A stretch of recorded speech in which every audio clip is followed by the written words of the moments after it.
Order! Order! You are an incorrigible delinquent at times. Behave yourself, man!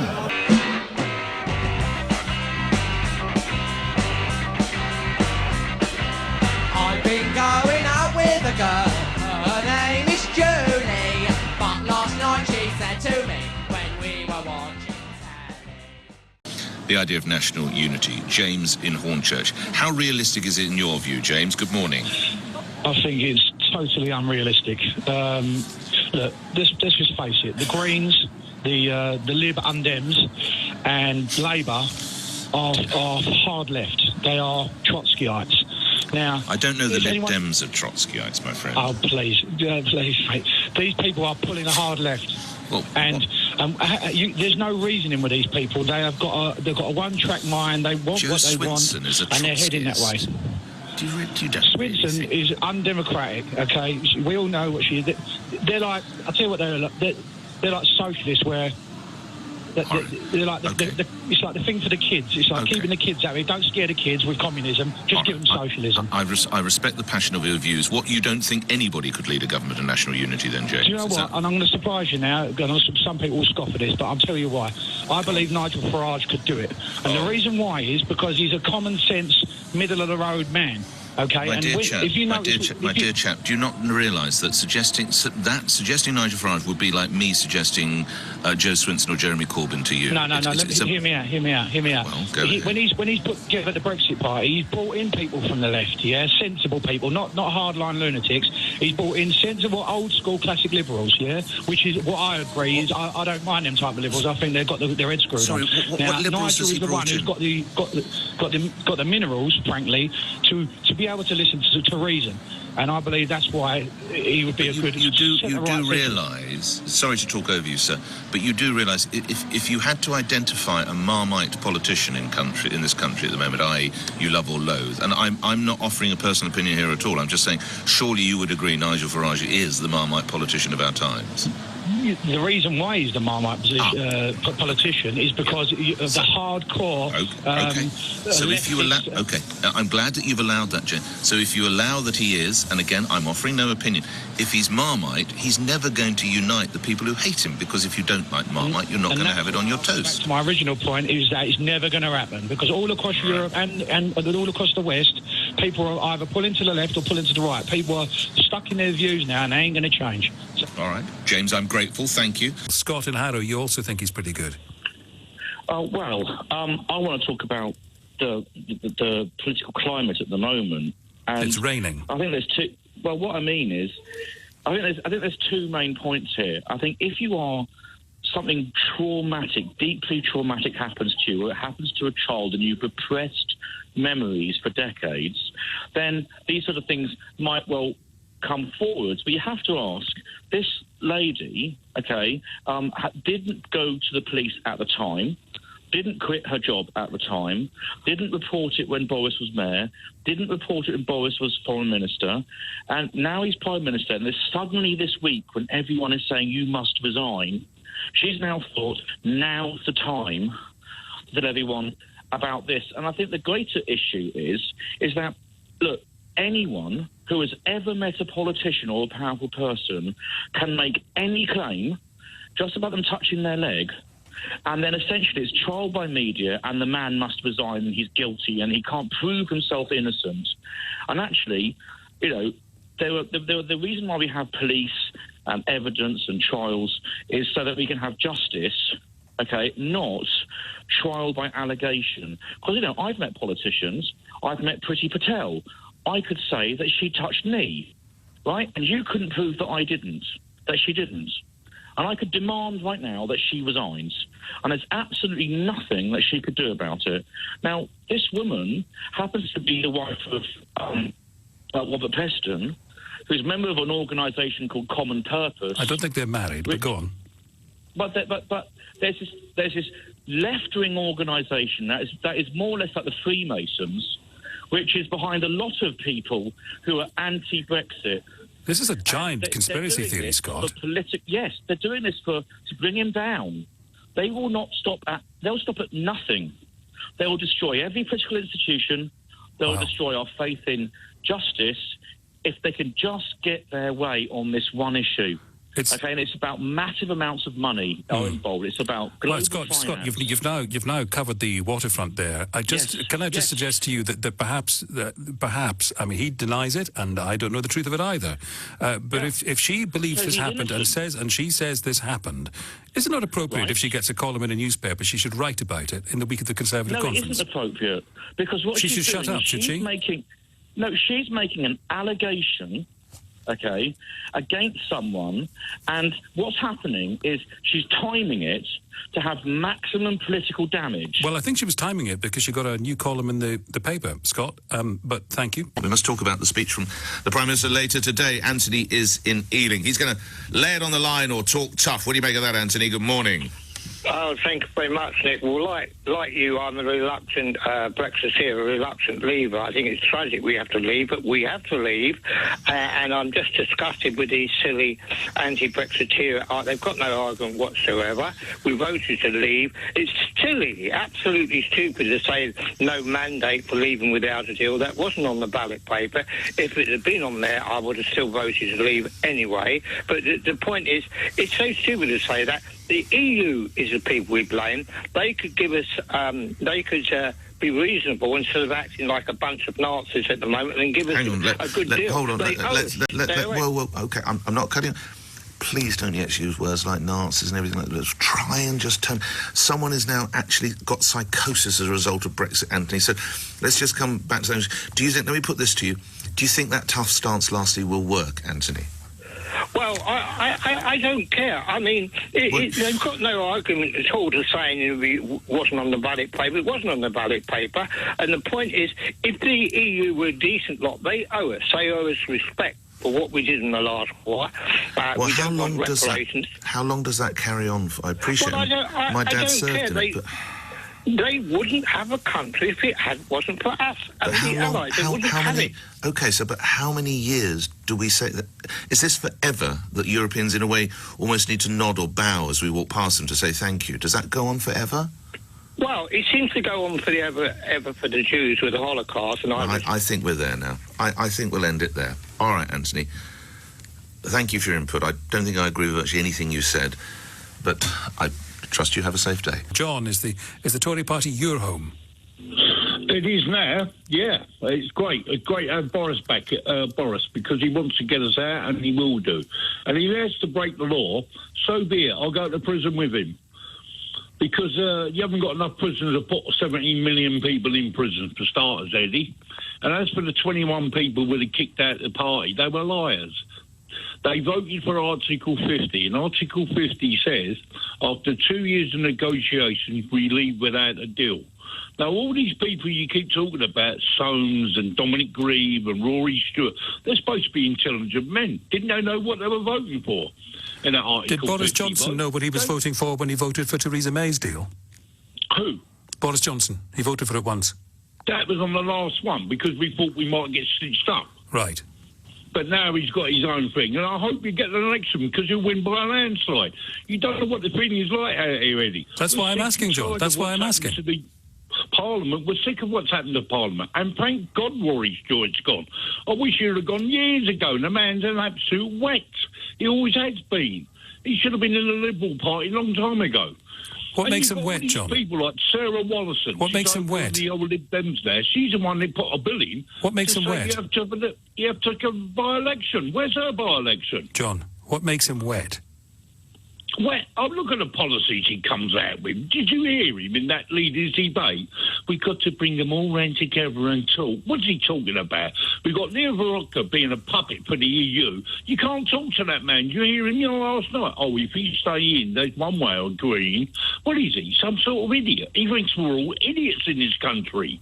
I'm telling you now, Boris goes to prison, I'll join him. I can assure you. I don't care. What do you think he'd be like as a cellmate, John? I don't care. I think he'd be absolutely brilliant. He'd be able to tell me about Churchill, one of my favourite characters. Read every book he's ever been written about Churchill. I think he's brilliant. You've got to remember, Churchill was a flawed character. Before he got named Prime Minister, it wasn't the Tories that put him in power, it was Labour. He made some really bad cock-ups when he was the War Minister. And John, would you have the top bunk or the bottom bunk? I'm heavier than Boris, so he'll have to have the top bunk. Well, you can sort that out when it happens. John, thank you. Hope the day doesn't come, because I'd miss you phoning in. Margaret is in Bradford. Margaret, what do you think he should do? Well, I think the parliamentarians, the people who are Remainers, have boxed him into a terrible corner. It's almost like running a race. So hang on, sorry. Hang on, I want to speak. Yes, but you're not answering my question. What do you think Boris Johnson should do? Well, he's in a position where he can't do very much now, because he's got Bercow going out to the EU, telling the EU that they can't accept anything that he says. Sorry, just run that bit by... about that at the moment. Run that by me again. When did Bercow do that? Pardon? When did Bercow do that? It was in last week. It was in the paper. Well, in one paper. Which paper? Yet again, the BBC Was it the Express? Quiet. Pardon? Was it the Express? No, it was the Independent. It was the Independent. So John Bercow did what in Brussels? He's been having consultations with one of the leaders in the EU Parliament, and he's But what does that? How does that change Boris Johnson? Over and above the Prime Minister, asking him not to accept a no deal or anything like that. But And they then don't you've got accept, Hammond, you've Margaret. got No one Hammond. accepts no deal. No deal is what happens when nothing is accepted. No deal has been put there by the Remainers because they've not allowed him to do as he wanted, which was to leave, as the fault position was, or still is. Listen. I don't want to upset you, and I promise I'm going to listen to you. But if we both calm down a bit, I'd start again. No deal was put there by Remain people, and John Bercow has told the European Parliament not to accept no deal, and you got this out of the Independent. I've got this, yes, from reliable resources, and there's a petition going on at the moment by some barrister, a legal barrister, who's trying to have him for treason because he's usurped the Prime Minister. Right. He's gone above and if him. I said, how has he usurped the Prime Minister, you'd say what? Because he's got to be impartial. He's the Speaker in the House.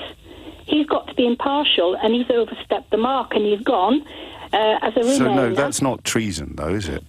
It is treason. Well, I'm sorry, Margaret, but it doesn't matter how many times you say it, it isn't. It is treason.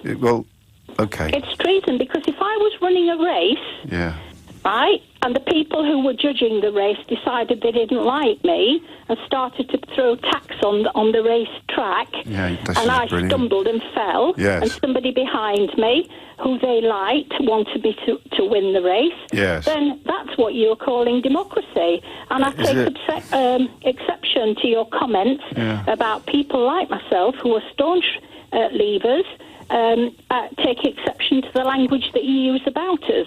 We're not ignorant. But you just accused the Speaker of treason, and you're uncomfortable with my language. I'm uncomfortable with your language, yes. But you just said treason.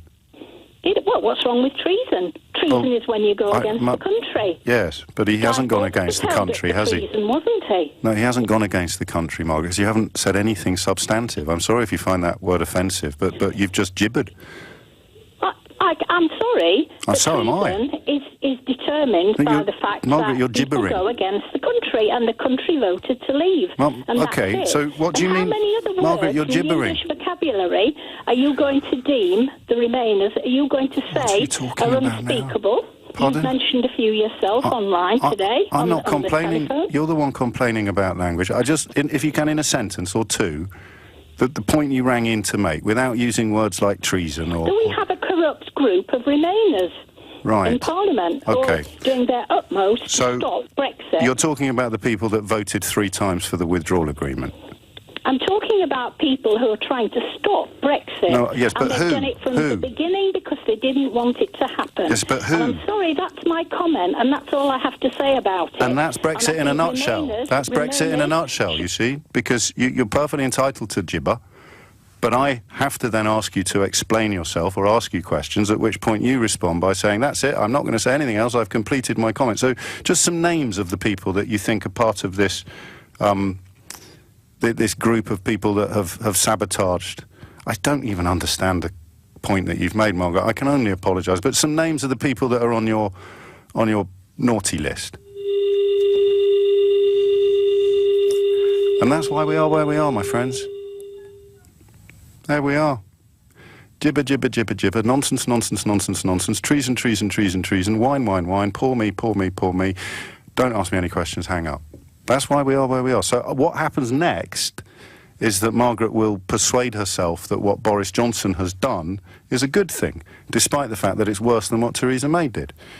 And John Bercow will be executed for treason. Well, I was in Trafalgar Square last night late in the evening, and I just couldn't believe the amount of police trucks and police that this protest is needing to keep it calm, to keep it safe. And I just feel like for taxpayers' money and all the things that we want in our lives, of course, climate change help, of course, safety for our children, but I just felt it was the hugest waste of money, and it just seemed like it was a big party that were just destroying the actual area. It just had a negative vibe. And That's a shame. I'm there. I can see it from where I'm sitting now. I haven't really picked up on any of that. I mean, the police... Well, this was last night at about 11 o'clock, so it probably does change the atmosphere a bit. That's 2 hours after the police started clearing it. So if there was a bad atmosphere, chances are they weren't clearing it when I was there, but it looked like they were getting ready to do it. I could see that it was moving into action. But I was at an event yesterday with Cressida Dick, and she could only stay for like a half an hour because of this, problems that they're causing, and I just feel like can't they get together and help our How are the ones sitting in Trafalgar Square causing problems? What problems are they? Well, because everybody has to tiptoe around them. I want to be able to roam freely. I don't want to have to worry about people stopping business, gluing themselves to places. No. I didn't ask about businesses. I didn't ask about businesses being stopped. I'm clear on the difference between disruptive tactics and peaceful tactics. So how is sitting cross-legged in the middle of Trafalgar Square for a fortnight harming you? Well, I don't think it harms me personally, but who does it harm? It harms London. It harms. Because it's just negative. Instead of doing something positive... So are you opposed to all peaceful protest, then? Well, I know you were working towards that. I guess if it was a one-off, but the whole extensive... they've made their point. Now so it's too effective, then? You're complaining because it's working too well? I don't think it is. What change are they making? They're costing taxpayers tons of money. They're not actually helping. Then I come back to the question of what does sitting cross-legged in Trafalgar Square singing Kumbaya do to harm you or anyone? And I would remind you on the line from Surrey that I'm 200 yards away from them at the moment, and I don't feel in any way disrupted or compromised. Well, I just wish that there was a way they could get together and make it a better place. I just feel like it's stagnant. I don't feel like it's actually doing anything. But you began by telling us it was doing lots and lots of bad things, and now you're describing it as stagnant, which is sort of ambivalent. Day, it's probably stagnant. In the evening, maybe it gets a bit more rowdy. It just had a really weird vibe. It didn't feel right, and it just felt like such... It's a slightly low threshold for police involvement, isn't it? Thinking that it's a really weird vibe, so we'll send in the police. I've worked a lot with the police, and you look at the amount of resources that were sitting there in their trucks. I'm sorry, I would rather have them going out, protecting children, stopping criminals, rather than babysitting a bunch of people. They can't stop criminals. I mean, we'd all like to see more police on the streets. 20,000 cuts to the police force are probably a bigger issue than we have all the cuts, and then they're being used for this. To me, it's wasteful. It's a waste. It seems like a waste of resources. So why not just leave them there then, peacefully protesting? Well, will they make a mess? I don't know. I just feel like they might make a mess. The whole area was... Well, they won't make a mess. The one thing that they've been astonishingly good at, you just heard from the lady in Cheltenham, they even asked her to move along because she had a can of lager with her. That's not the part of what I saw. I don't know what area she was in, but that is not what I saw. She was in the middle of Trafalgar Square. She said so. I walked right all the way around. But you were there after the police had issued the order to remove them all. So there was bound to be a bad vibe, wasn't there? Because they were having their right, they were having their freedom of assembly compromise. Well, I'm sorry you felt it was a bad vibe. What would you do you think, instead to save the planet? No, I don't mind them protesting, and I want the planet to change for my kids, for the rest of the planet. But I just don't think that. I think it's a waste of time and a waste of resources. So what you're saying is the best protests, the protests that you like, are the ones that nobody notices. No, I think they've done their protest. Now let's see what positive they can do. Well, They've I made think a they name would for feel themselves. that until they actually see the change they need to see at governmental level and in the political space, and their protests have hardly begun. But I'm sorry you had a bad experience in Trafalgar Square. Quite a few people texting and tweeting me to tell me they were there last night and don't recognise what you described, but I completely respect your right to have had a very different experience from everybody else. He said, this does not mean people are banned from protesting in London. The condition applies specifically to the Extinction Rebellion autumn uprising. Mike is in Camden. Hi, Mike. Whose side are you on here? Oh, I'm on the side of all Londoners that are fed up with them, to be honest with you. They've lost the plot now. They've lost their case. People don't care what they're doing. They're just like, let us get on with, let us run this city and stop turning Trafalgar Square into some smelly, oiky, run-down place. It's horrible. When was there a time when you supported Extinction Rebellion and what they were doing? Look, I kind of back people that do the protests in the right way, you know, but the police have got a job to do, man. You know, I mean, if you go to Chelsea Football Club have to pay for the police that day. All the football clubs up and down the country have to pay the police out of their wages. How about Extinct Rebellion, if they got any money, paying for all the days that the police have got to manage them? Well, there's a difference between football matches and the right to demonstrate, isn't there? No. The right to demonstrate is one thing. I've seen marches. I don't march myself. I've seen marches. I've seen parades. You get your licence, you get your application, you tell the police, you're informed, you know your route, you do your thing, you go home. But what I was curious about, Mike, was you said they've lost. You said they've lost the plot, as if you ever felt they hadn't lost the plot. Was there a time when you thought, I support them, they're doing the right thing? When it first, do you remember in the summer when they jammed all the bridges, and you know, I kind of thought people were kind of with them. But what about you? There and then. But what about you, Mike? Did you support them back in the summer? No, I've never supported them. I thought the whole thing. I think the whole thing's a complete. I think a lot of them. I mean, I personally believe. I don't know who Extinct Rebellion are. I don't know whether they have a base of registered rebellions that they know who they are. I've got a good idea that many anarchists from up and down the country are coming in to get their 2 weeks ho-ha holiday and then on to the next thing. There's lifetime activists that join on any of these brigades, as long as, you know, all right, it's not been violent as yet, but no. I can bank on it. I think lots and lots of people are having a great little 2 week holiday year. So, but leaving that to one side, you're saying you've never supported them. So when you say they've lost the plot because of what they've just done, you were never on their side anyway. You never agreed with any of this. Well, let's just say you don't. But this is what I'm talking about psychologically. Why are you still cross with people who told you were being misled and not cross with the people who misled you? Whether they talked about Norway and Switzerland being feasible destinations for Brexit, like Farage did, whether they talked about the German car industry ordering Mrs. Merkel to give us preferential terms and conditions like Digby Jones did, whether it is the idea that we'd be able to have our cake and eat it like Boris Johnson told you, or that it should be the easiest deal in human history like Liam Fox told you. Pick a Brexiter and then pick something that they said and then hold it up to the light and see that it's fallen to pieces. So why aren't you cross with them? Instead of sending texts like this to your favourite radio presenter. Can you see this text? Can I say these words on the radio, or are some of them too fruity? It's quite close to the line. Can we just check with the...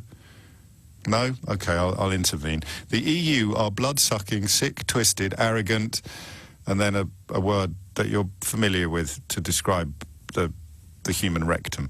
You are a smug, arrogant, nasty, professional, and then a word to describe a female dog, which is nothing to be proud of. Suck it up. You've been so wrong. And I'm reading this because it's come from a phone number. If it had come from a Twitter these days, I'd just be thinking, oh, you know, go back to St. Petersburg. But this is a phone number, which means, you know, we could ring him back if we wanted. Suck it up. You've been so wrong. No matter how hard you try to convince yourself otherwise, in the future you will look back and feel embarrassed. It's spelt wrong inevitably. I hope we leave with no deal. So that's what I mean. How have you ended up so twisted and furious and curdled that you're still cross with me? when all the promises these people made you have fallen apart. It's so bizarre. It's as if I'm one of those people that tries to intervene in an incident of domestic violence, and I end up getting attacked by the victim and the perpetrator. That's what it's like, and police will tell you that very, very often happens. But there we are. Yes, the EU are blood-sucking, sick, twisted. Oh, mate, I love you, man. Seriously, I'll light a candle for you in church on Sunday. It's 11:08. What's going on? Martin's in Portsmouth. Martin, what would you like to say?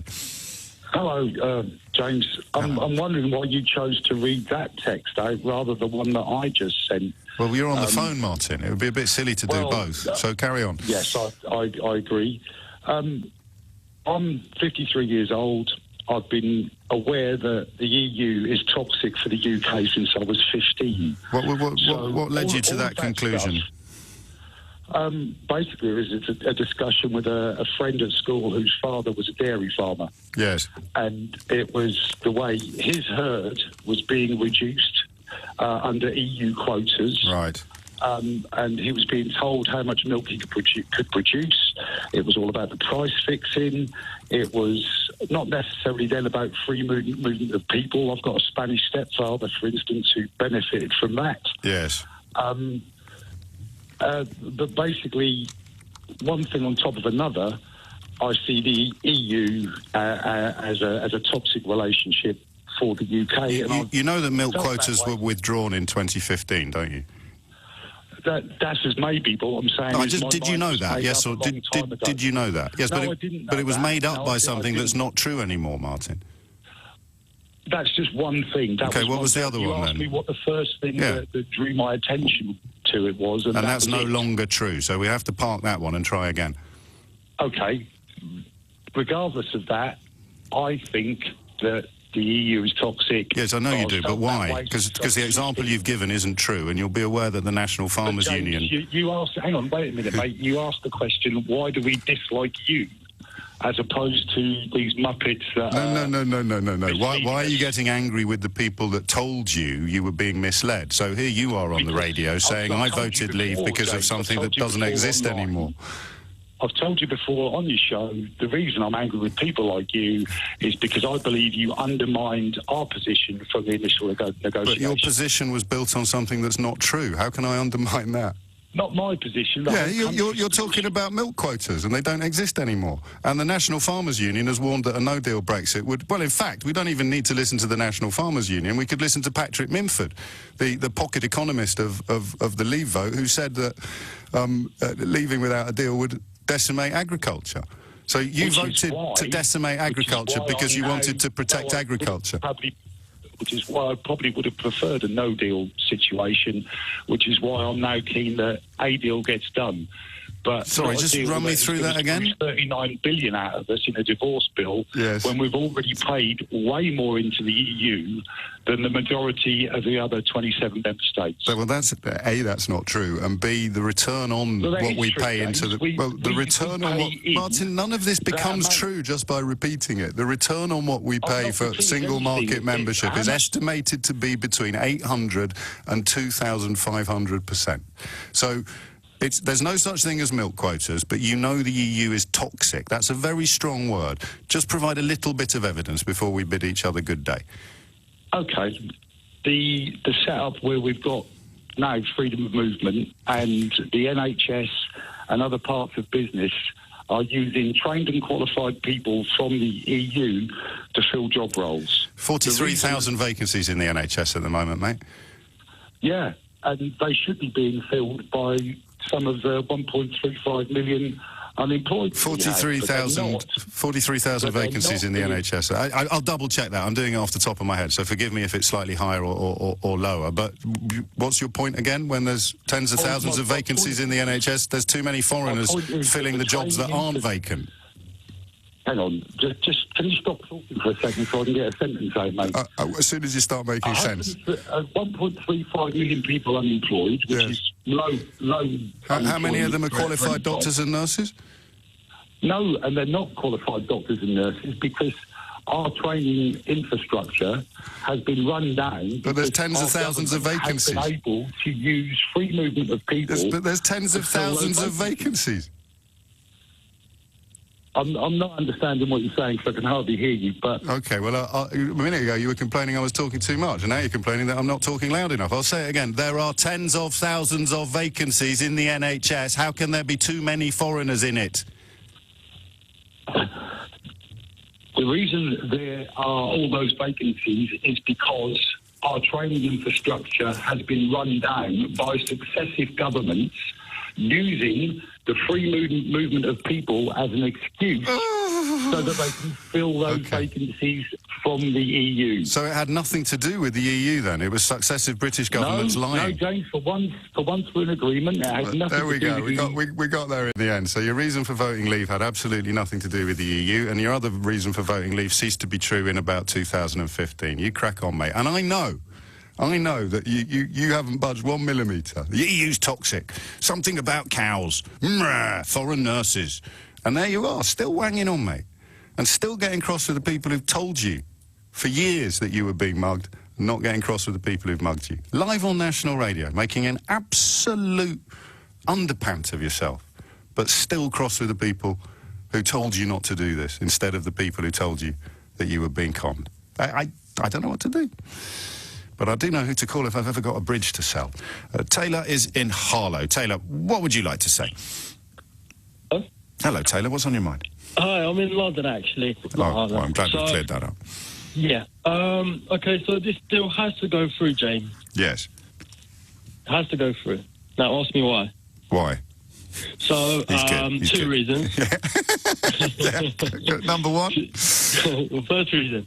Uncertainty needs to be cleared. Simply, like... No, there's lots of ways of clearing uncertainty. This is only... Yeah, but this is one of them, so that works. That works. The British people voted to leave, so we have to leave. Party politics needs to be put aside, and people need to move forward. But I asked you why. And secondly... No. The reason why is such an important word is because when you say 17.4 million people voted to leave, I say why. And we've just been through all the reasons that they gave that have turned out not to be true. Hey, also, remember, we don't have to pay them a penny. Remember that? We don't have to pay them a penny, alternative arrangements, GAP 24, WTO terms. It's all nonsense, mate. So, look, it might provide... And also, it doesn't provide certainty. What will happen at the external borders with the European Union, Taylor, if we leave under the terms of this withdrawal agreement? I don't know all about that. Hang on, where's the certainty, mate? Well, OK, you might have got me there, but I've got £1 you see. So if this deal goes through, the pound is going to shoot up, which means I'm going to make quite a lot of money, which that means the deal has to go through. Fair enough. I mean, of course, whether it scales dizzy new pre-referendum heights, we will have to wait and see. But of course, the other madness, a very good mark of the madness, is let's give Taylor the benefit of the doubt. The pound is going to go back up again. Everyone will cheer and celebrate. But they were telling us 2 weeks ago that the pound going down was a good thing. Do you remember? Because it was overvalued and it would be good for exports. This is what I mean about false equivalence and not really even knowing what day it is anymore. So if the pound goes up, then people who told us last week that the pound going down was a good thing because it was overvalued and it would be good for exports will be like Taylor saying, no, actually, sorry, it's a really good thing when the pound goes up. It's a bad thing when it goes down. They don't know whether they're coming or going because, well, thanks to Uncle Nigel, we injected epic dishonesty into the public bloodstream, and it's going to take generations to get it out. Still don't know what he's so upset about. John's in Basingstoke. John, what would you like to say?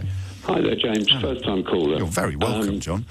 I get perturbed that when you talk about the EU as the biggest trading bloc, yes, you continually ignore the Commonwealth and what that could mean as a trading bloc, right, and as a force for good in the world. I certainly don't ignore it. I just... You never mention it. Tell me why I should, again? Because what countries has the potential for being the biggest trading bloc in the world. The Commonwealth? Yeah. But they don't have free trade agreements with each other. But we can, as a Commonwealth, be as... So what sort of countries are you thinking of? As a trading bloc. It then has the emerging nations. So what sort of countries are you thinking of to replace our relationships with, say, France and Germany? The Commonwealth. Yes, which countries? Of the Commonwealth. Which countries? All of them. So name a couple. India, Australia, New Zealand. Yeah, they're quite far away. And? Well, trade means India is one transporting of the biggest emerging nations. Yes, I know, but they're quite far away. Yeah, but is India one of the biggest emerging nations? Probably, yes. I don't. Well, there's no probably. Point do you think you're making?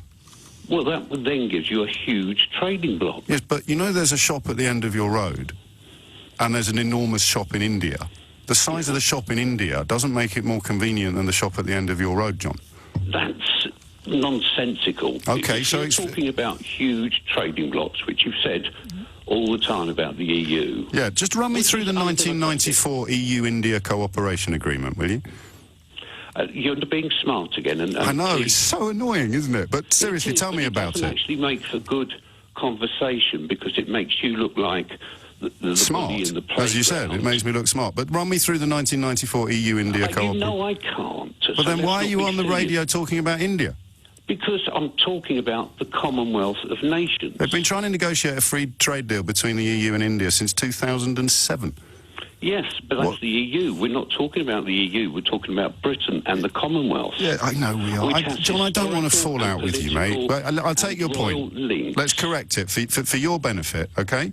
Mm. So some people think that instead of trading with France and Germany and the European Union with absolute friction-free trade, we should be pursuing similar arrangements with India and New Zealand and Australia. There we go. It's and the whole Commonwealth. And the whole Commonwealth. Yes, what's wrong with that? Nothing at all. It's genius.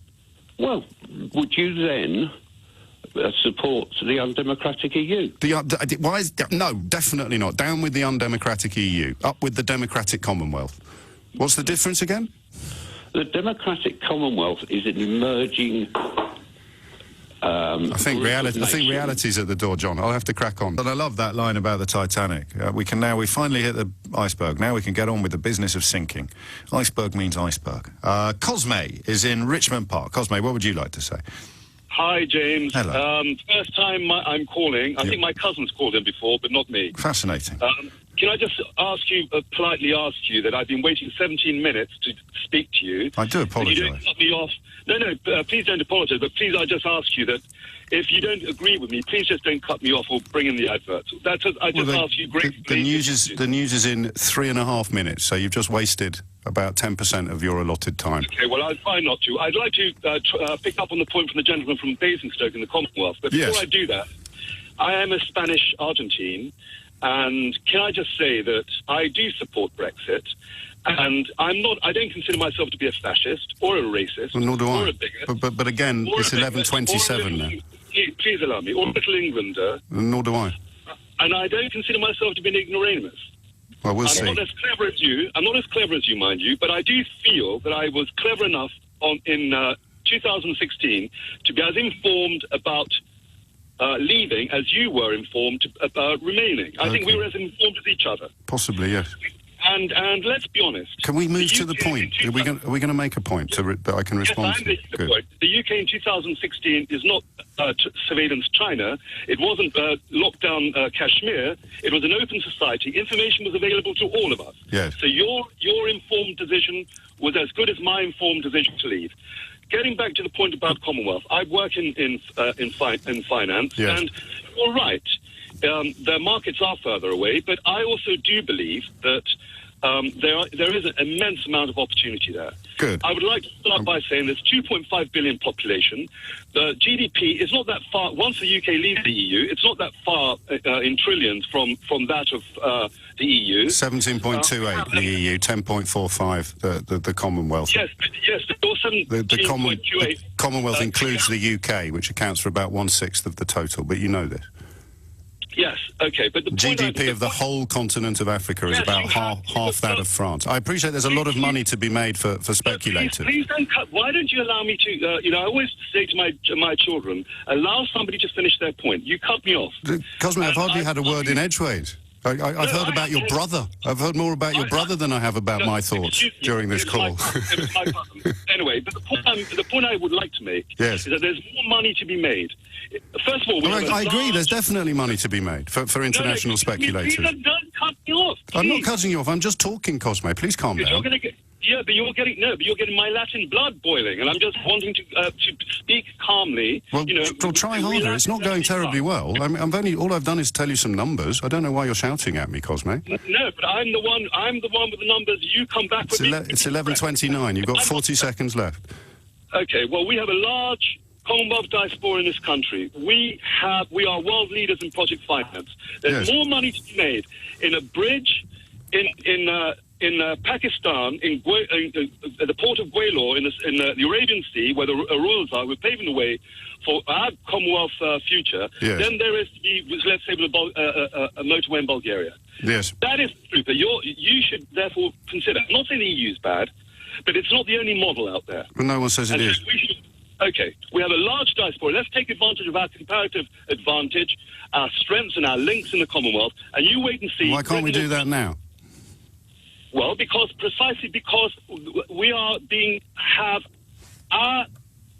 pushed down by the EU. How? We're being limited by the EU. How? You know very well. How does EU membership prevent you investing in a bridge in Pakistan? Well, it does. Because you have to have certain regulations, you have to have certain commitments with the EU. So down with regulations and commitments. I know, not down with regulations. It's time for the news now, Cosmo. It's time for the news. I wish I could say the same. I'd love to have got a word in edgeways, but good luck with the bridge. Good grief! Because the sheer weight of newspaper and news media misinformation and collaboration is spectacular.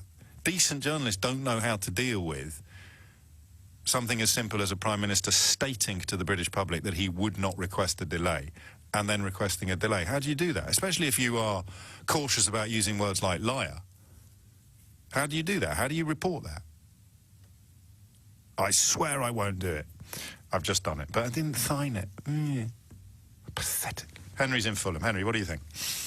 Morning, James. How are you? Very well. What's on your mind? Good. James, I was just responding to this the situation with Boris Johnson. He said he wouldn't sign it. And fair enough, he did say he wouldn't sign it. No, he didn't say he wouldn't sign it. He said he wouldn't request it.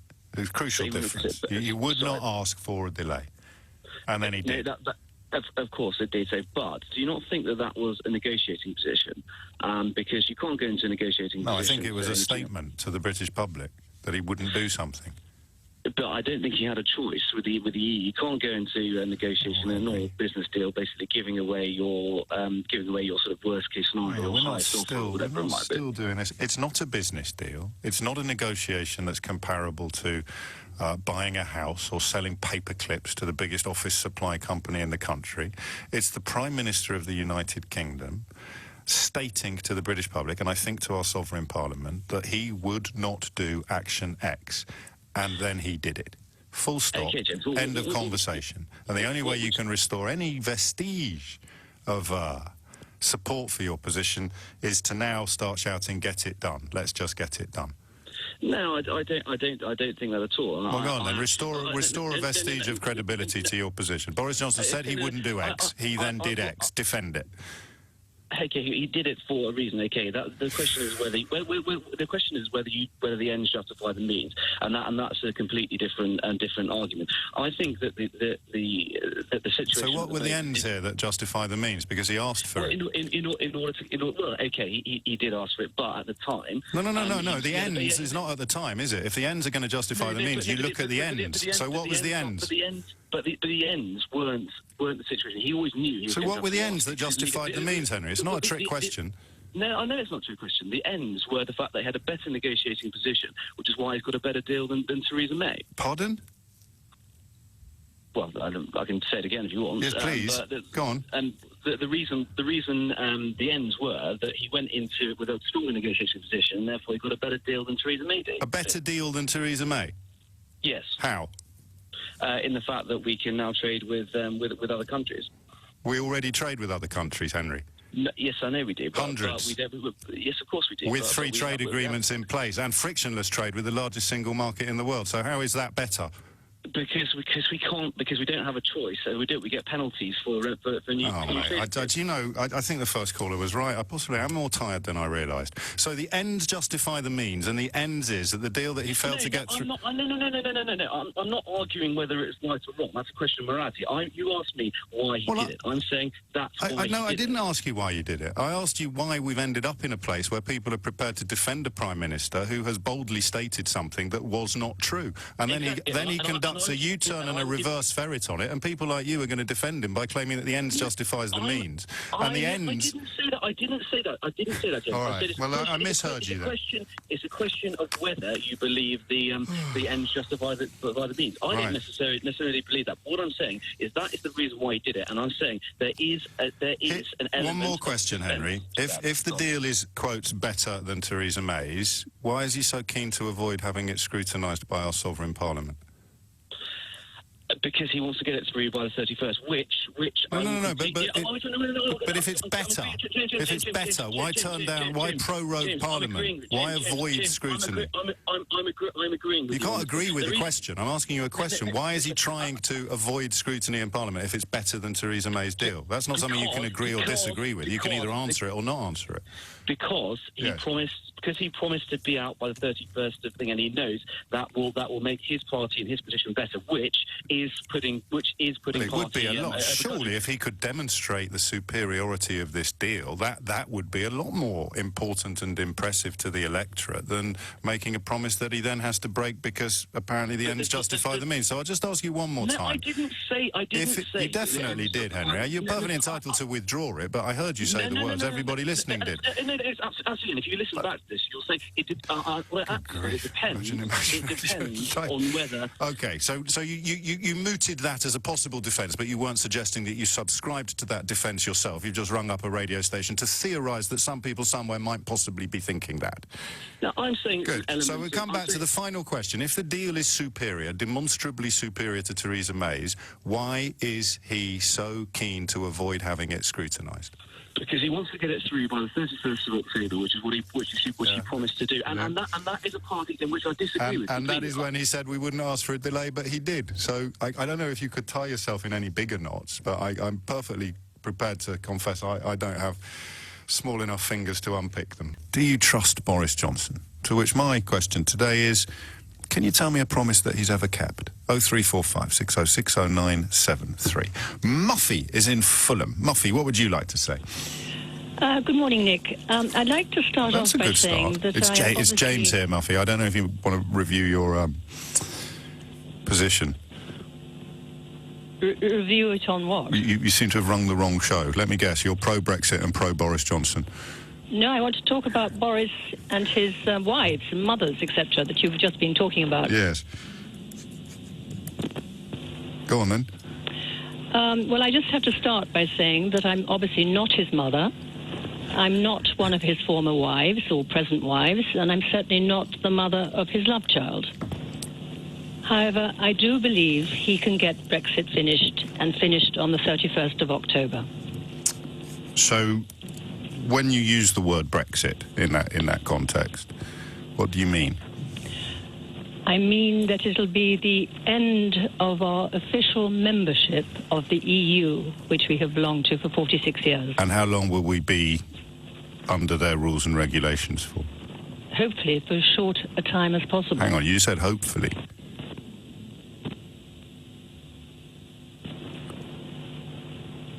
Hopefully. I was looking for something a little more substantive than that. Well, I haven't seen, obviously, the deal or anything like it. None of us have. Why do you want it, then? None of us knows what's going to happen in Parliament in the next 3 days. No, but the deal, as you say, you have no idea what's in it, but you're certain that you want it. We have got to get out of the EU. But why do you want a deal that you don't know the contents of? Well, you keep talking about the bonnet and what's underneath it. Well, we don't have to do that if you don't want to. Just talk about the deal and what's in it. Not understand what's underneath the bonnet and still have a wonderful car. Yes. As it turns out, I do know what's under the bonnet. Oh, good. What's in the deal?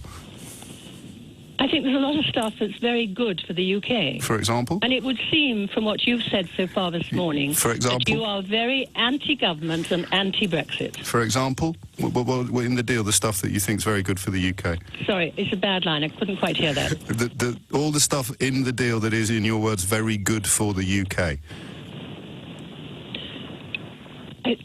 If the deal goes through and we get our independence on the 31st of October, yes, we will remain the friends stuff. Forgive with me, Europe as we have to. I'm so sorry for interrupting you, but you said there's lots of stuff in the deal that is very good for the UK. I just wondered if you could run us through maybe the top 10.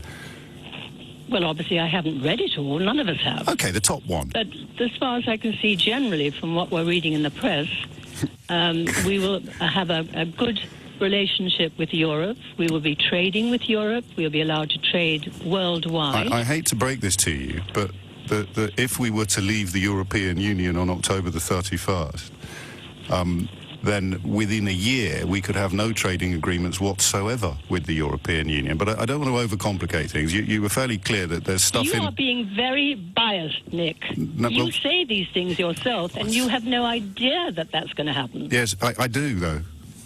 What do you mean you know? No, I do know that that's a possibility. It's a possibility, yes, of course. but you know that there's stuff in the deal that's good for the UK because you've read it in the paper, so I just want you to tell my listeners what it is.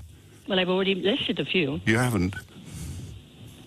You haven't listed a single thing that's contained within the legislation that's going before Parliament. Independent country. Yes, we already are. Look, you are interrupting me all the time. Yes, because you're not saying anything. When you don't like what somebody is saying. It's not that I don't like what you're saying, it's that what you're saying is gibberish, and I like my listeners too much to allow them to absorb it uninterrupted. So, once again, you said, I think you'll remember this, you said there's lots of stuff in the deal that's very good for the UK because you'd read it in the papers, and I've asked you to name one thing that's written down that you believe to be good for the UK. I asked for 10 things, but I am being greedy, Muffy, so I will accept one thing right now, live on the radio. We will be able to trade with not only Europe, but also the whole world as an independent nation. Okay, and that's written down in the deal, is it? I have no idea, but that's the idea behind it all. Finally you've said something true. Say it again. What would you like me to say again? I have no idea. Well, I've said it all the time. I've said it several times. I could not agree with you more. Thank you for the call. It's Nick here, expressing enormous gratitude for your contribution to this programme. And there it is, the voice of Brexit. I have no idea. Paul's in Bow. Paul, what would you like to say? Well, James, you do love the sound of your own voice. I've been hanging on for 10 minutes. Do you know what, Paul? I can't bear the sound of yours. Sorry. Adam's in Winchester. Adam, what would you like to say? This has been well trailed. This has been a chronicle of a death foretold for some months now, and I think it's pretty much what Ollie Robbins and Sabine Veil agreed a few weeks back anyway. We're going to stay in the customs union on this deal. We're going to stay effectively in large parts of the single market. And that means it's vassal state stuff. We are going to, for the first time in 1,000 years, this Parliament will not have a say over the laws that govern this country. It is a quite incredible state of affairs. It will mean that we are having to accept rules and regulations from Brussels over which we have no say ourselves. It is utterly unacceptable to anybody who believes in democracy. It is not the right way forward. And there is a kicker. And the kicker is that not only are we going to remain in the customs union and in large parts of the single market, but also we will not have protected our precious union. Because if you look at what they've agreed today, again, we must caveat this and say you look at the reports, then it is also accepted that there must be customs and regulatory checks down the Irish Sea between Great Britain and Northern Ireland, which currently do not exist. And for the first time since partition, Dublin, under these proposals, would have more say in some aspects of the government of Northern Ireland than London. So I don't see how you can support it from a democratic point of view. I don't see how a unionist can support it, and I don't see how you can support it if you believe in the political economic freedom of this country. So if you ask my question, am I going to vote against it? The answer is yes. Yeah, I think we gathered that. What about the rest of the Cabinet, your former Cabinet colleagues? What's your message to them? Well, I hope that they consider it carefully, and obviously, we'll have to see exactly what it is, and have to look at the terms, but it's been extensively trailed. And I think that the right thing for them to do would be to advise the Prime Minister that this would not be acceptable to the House of Commons or to the British people, because it patently fails to fulfil the mandate given by the British people in June 2016. Carl is in Farnborough. Carl, what would you like to say?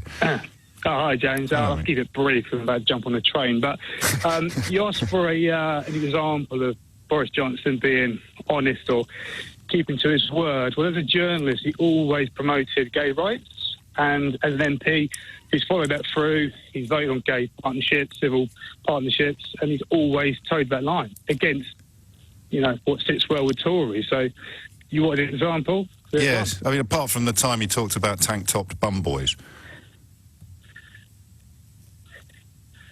I don't know about that, but in what context did he say that, sorry? Wrote an article.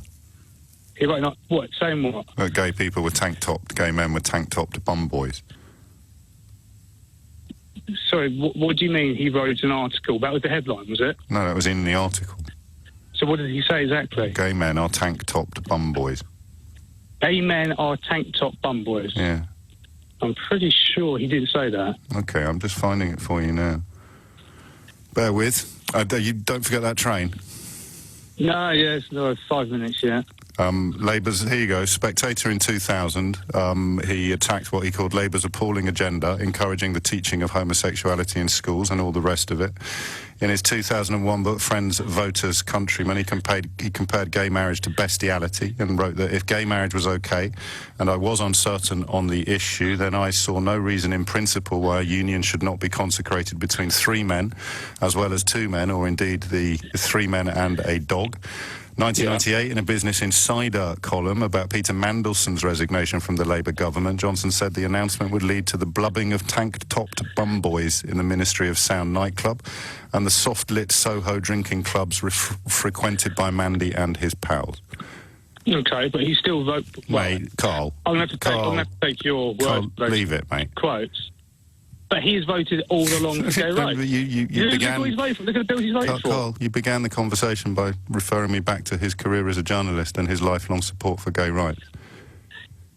Just call it quits, Carl, and get on the train. Which is followed through with bills. Carl, call it quits and get on the train, mate. James. Tank-topped bum boys, Carl. Well, I'll have to take your quote for that. Is that from a Guardian thing or what? But the bottom line is, James, nobody cares. Carl, get on the train. Nobody. James, you're a snowflake loser. Yeah, there we go, Carl. Choo-choo. Look at our alternative. We have the Liberal Democrats that just want out and don't want any form of agreement. You have the DUP out for their interests. You have the Scots out for their own interests, not for the people. And, of course, you have Jeremy Corbyn going backwards and forwards according to what his bosses say. Right. So the problem that we have is it's not necessarily... So he's a massive liar, but he's my liar. That's your view, is it, David? Yeah, basically. Very honest of you. Who is better, him or the opposition? We're just in choosing... the context of saying things that have been demonstrated to have been either mistaken or untrue. I'll run through a few, and then you give me your favourite Jeremy Corbyn example. So let's start with one of the most recent. Can you make a promise today to the British public that you will not go back to Brussels and ask for another delay to Brexit? Yes. And sorry. I can. And would you I'd rather be dead in a ditch. So you would resign first, Prime Minister, rather than go and ask for that delay? Look, I just don't... I really... It costs £1 billion a month. It achieves absolutely nothing. What on earth is the point of further delay? I think it's totally pointless. Dead in a ditch. Anyway, talking about the delay, of course. I will not negotiate a delay. Oh, well, he didn't negotiate one. He just begged for one, essentially, while also saying that he didn't want one, which kind of sums him up. Still the DUP I feel sorry for, and that's not a phrase I was expecting to be uttering on a regular basis. Now, if we wanted to vary our regulation, then we would have to leave Northern Ireland behind as an economic semi-colony of the EU.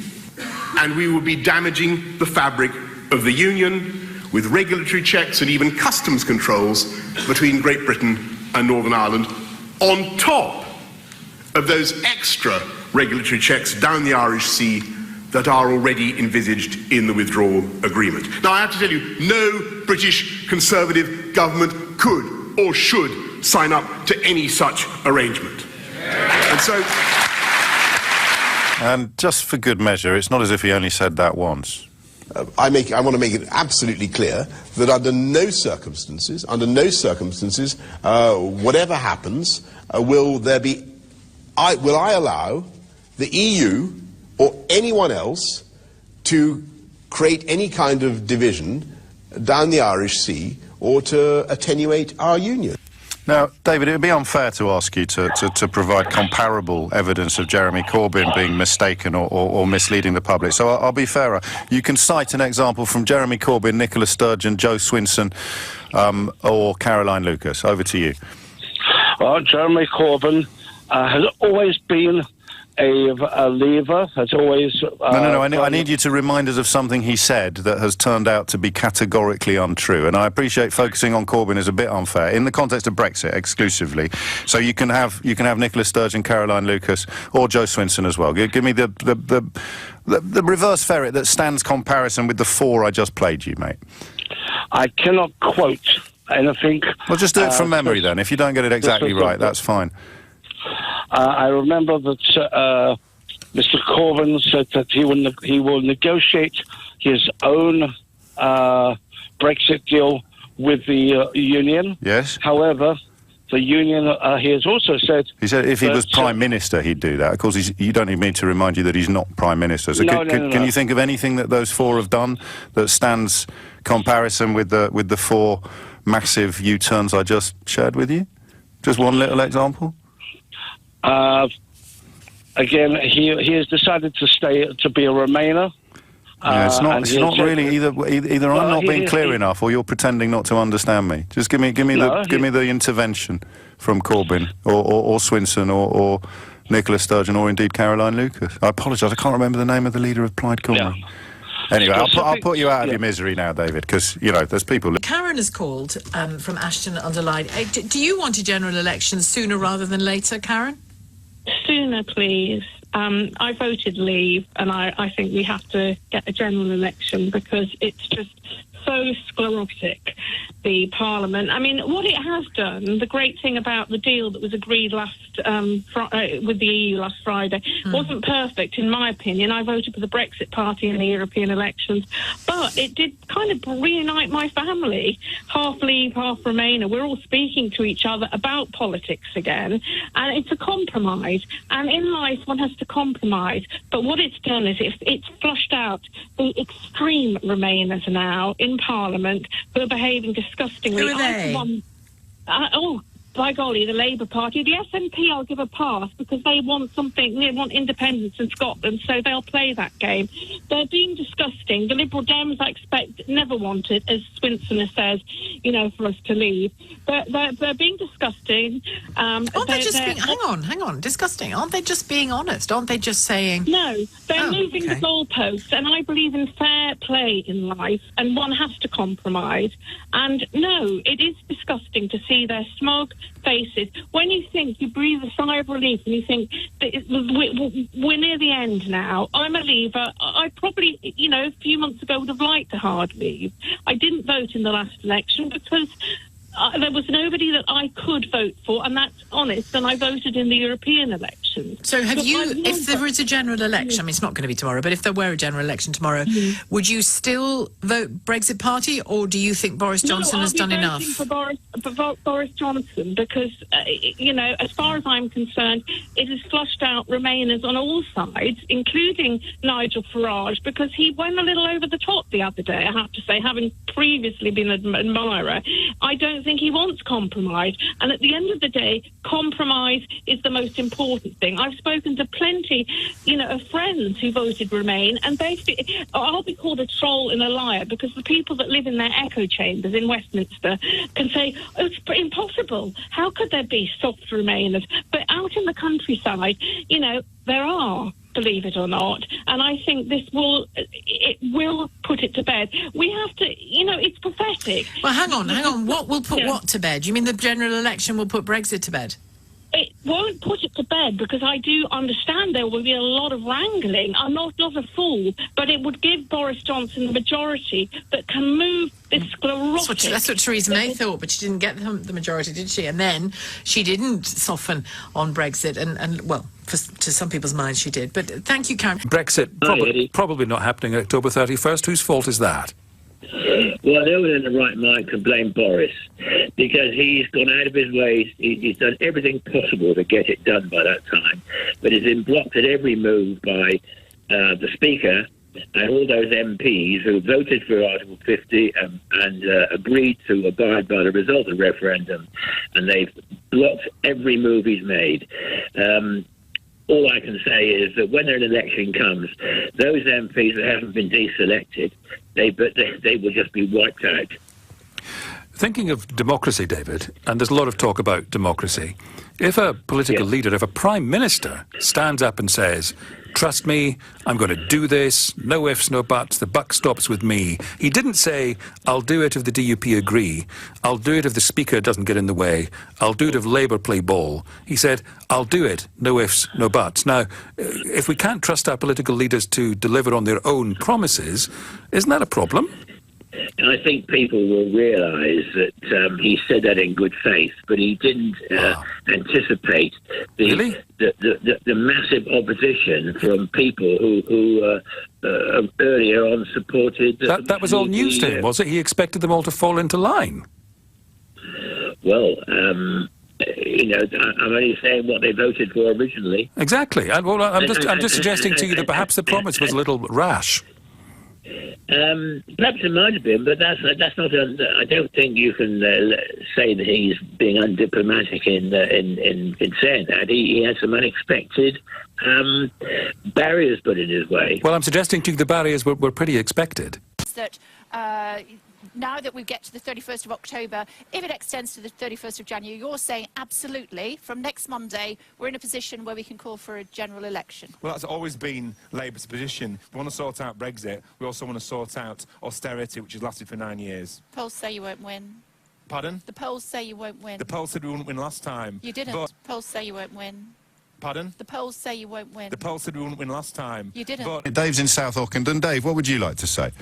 Yeah, of course he's told the truth, James. Go on, Dave. Right, okay, he didn't ask for the extension. Oh, okay. Who did then? All he done was photocopy the everything. Corbyn and that wanted it. He didn't want it, hence why he didn't sign it. He had to send it off, but it wasn't him You mean this letter here? I'll just read you the last paragraph.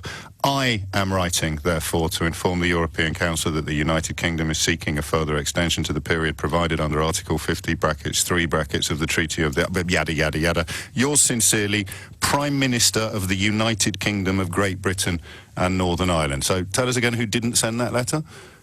No. They didn't sign it. No, who didn't send it? Because yours sincerely, Prime Minister of the United Kingdom of Great Britain and Northern Ireland. So who do you think sent it?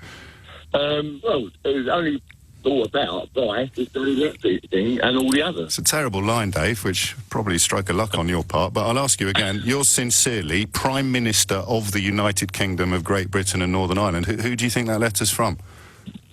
I understand what you're saying, James. Well, then answer the question, Dave. No, right, all I'm saying to you is it's not him that has actually asked for the extension. We're going to go round in circles here. You said he didn't send the letter. Yours sincerely, Prime Minister of the United Kingdom of Great Britain and Northern Ireland. Come on, Dave, who do you think sent that letter? I know what you're saying, but it's not signed. Yours sincerely, Prime Minister of the United Kingdom of Great Britain and Northern Ireland. You don't have to... I can write that. I can write something and send it to you. And you'd be arrested for impersonating the Prime Minister. So who do you think sent that letter? Probably one of his menials. Yours sincerely, Prime Minister of the United Kingdom of Great Britain and Northern Ireland. Dave, just pause. Have a little think about how they've managed to do this to you. Here you are on national radio claiming that a letter signed Prime Minister of the United Kingdom of Great Britain and Northern Ireland. Not signed, James. You said signed. No, a signed Prime Minister of the United Kingdom of Great Britain and Northern Ireland. Not signed. Oh, Dave, mate, come on. See? And the Okay, thing is, all right, come, you know, let's have another can I say go. one other thing? No, Can I of course say you one can't. Not until you answer the question. This letter in front of me, this letter in front of me that's from the Prime Minister of the United Kingdom of Great Britain and Northern Ireland, who sent it? Who's it from? It's from whoever the Prime Minister was at the time. Well, there you go. So why are you laughing, Dave? You've just been made to look like a complete mug by Boris Johnson, and you're laughing.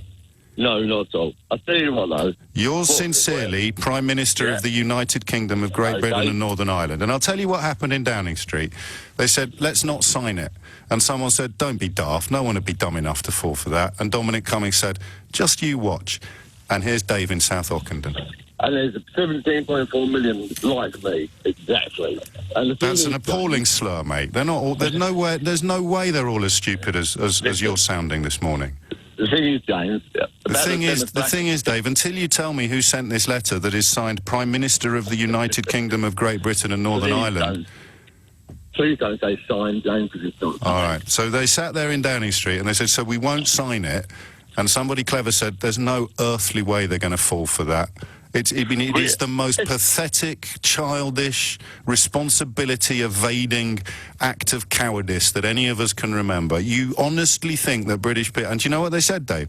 They said, not only will people fall for it, boss, but you'll get some characters ringing up radio stations claiming that 17.4 million people are in favour of it. And here you are! I am, mate. I'm representing them all. You are, I know. I'm representing them all. Yeah. Can you answer me one question? No, mate, because you haven't answered mine. Tell me who sent that letter. Right, go on, yeah. Go on, who sent that out? Who sent that letter? The one here. The Prime Minister. Yours sincerely, Prime Minister of the United Kingdom of Great Britain and Northern Ireland. Who do you think it's from? Take a wild guess. It's the same thing as everyone else has done. Dave. Look what they've done to you, mate. Look what they've done to you. I know, we won't sign it, right? And we'll get the Sunday Times to tell everyone it's a cheap old photocopy, and then they won't notice the fact that Boris Johnson has completely failed to keep the pledge that he made countless times. Ryan is in Leicester. Ryan, what's he said that's come true? It's not about what he said, it's about what politicians have ever said that's true. No, I'm terribly sorry, mate. I'm presenting this programme, and the question is, what has Boris said since becoming Prime Minister that has turned out to be true? Everything he said with everything with the NHS and everything else with the police, it's all in motion. It's all over top of Well, you can keep your emotions to yourself, my friend. What's he said that's come true? Well, it's not about what he said. I'm saying is But that's the question. That's the question you've rung in to answer, though. Yeah, no. So what's he said that's come true? Well, okay, let's just keep a promise then. What promises has he kept? He will keep his promise to leaving Brexit. It might not be October the 31st. Well, hang on. Did you miss the bit where he focused very, very clearly on October the 31st? Yeah, well, then, because even if he gets out, he's already broken this promise, hasn't he? I want everybody to know there are no circumstances in which I will ask Brussels to delay. We're leaving on the 31st of October, no ifs or buts. So you see, Ryan, if we leave on the 2nd of November, he's still broken that promise. So I'll give you one more chance, because I'm late for the news. A promise Boris Johnson made while seeking to become leader of the Conservative Party or Prime Minister, or anything that he's done since becoming Prime Minister that has turned out to be true. Over to Ryan. He will get Brexit done. Oh, mate. Do you want to buy a bridge? No, what, a bridge? Yeah, I've got a bridge for sale. Right. It's really lovely. It opens up in the middle, so the ships can go through it. I don't need a bridge. Are you sure? Well, give me 5 minutes. I reckon. Give me 5 minutes. I reckon I could sell it to you. Simon is in Kentish Town. Simon, what would you like to say? You don't get it, James. I can promise you, the more you go banging on, belly-aching about Boris Johnson, the bigger his majority is going to be at the election. Possibly overestimate my importance, but talk to me more about detail rather than fetishes. Well, you're a recruiting sergeant for Boris Johnson. No, you're still doing the fetish. Talk to me about detail. The pronunciation of Farage's name correct. It's Simon, not Farage, it's Farage. I think you'll find he said it's either. Correct if you can't even get that correct. He said it's either, Simon. Get on the train, James. Get on the train. Simon, you're on the radio. Did someone tell you that? Yeah, get on the train. You're on the radio. Tell me the thing Boris Johnson has done that's come true. Well, if you can't even get the pronunciation of Farage right, how can you get anything else right? Something he's done that's come true. Get on the train, James. Oh, mate, this is British democracy. You see, I say to you, how serious is it? And there you have Simon. Far be it from me to pick anybody up on how they pronounce things. But there it is. That's all these people have got left. And yet they'll still ring a radio station and then presumably sort of slink away, convinced that they've made some pertinent point. And I can assure you that my colleagues Aaron and Ava tirelessly pursue people with salient points to make. And the only ones who end up on air are the ones who have lied to them to get through. No salient point at all. This is Boris Johnson's Britain. Enjoy it. I know he's a moron.